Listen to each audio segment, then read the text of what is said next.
So we're going to begin with a slip knot. Now this stitch is a little easier to crochet if you begin with an even multiple. So make a chain in whatever even number you want.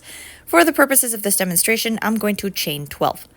So to chain, you're just going to yarn over and pull through the loop on your hook. To begin the foundation row, you're going to skip the first stitch. We're going to go into that second chain. You're going to insert your hook into the stitch, yarn over, and you're going to pull up a loop. You're going to repeat this with every stitch of the chain.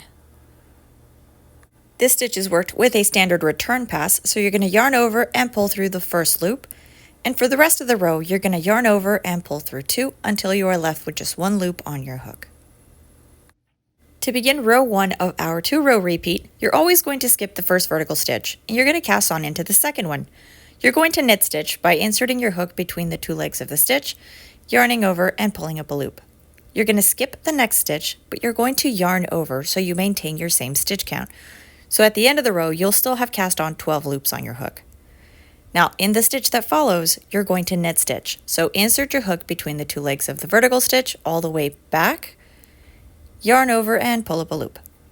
And again, to maintain stitch count, you're going to yarn over and you're going to skip the next stitch. And for the rest of the row, you're going to repeat those same 2 stitches. So knit stitch in 1 and then skip the next stitch with a yarn over. Once you've cast on all 12 stitches, complete a return pass.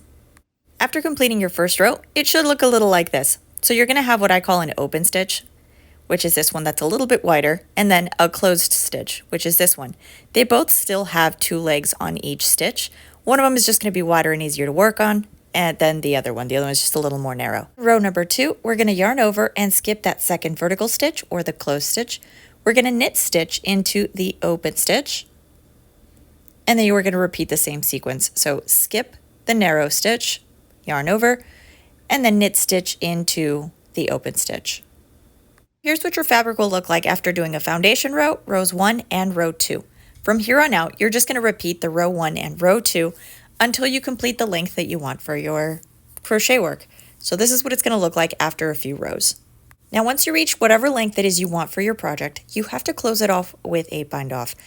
The bind off, we're going to use a different stitch. We're going to use a Tunisian simple stitch and then a knit stitch for the open stitches.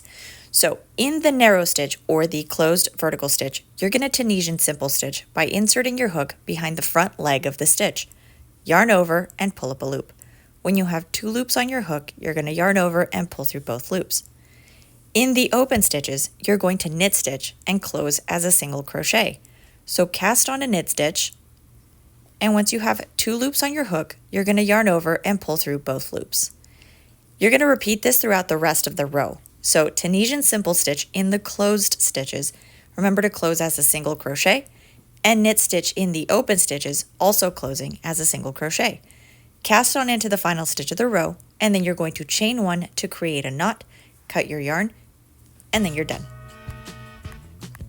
You can find more tutorials, free patterns, and more on my website, and I'm going to leave all the links in the description box below.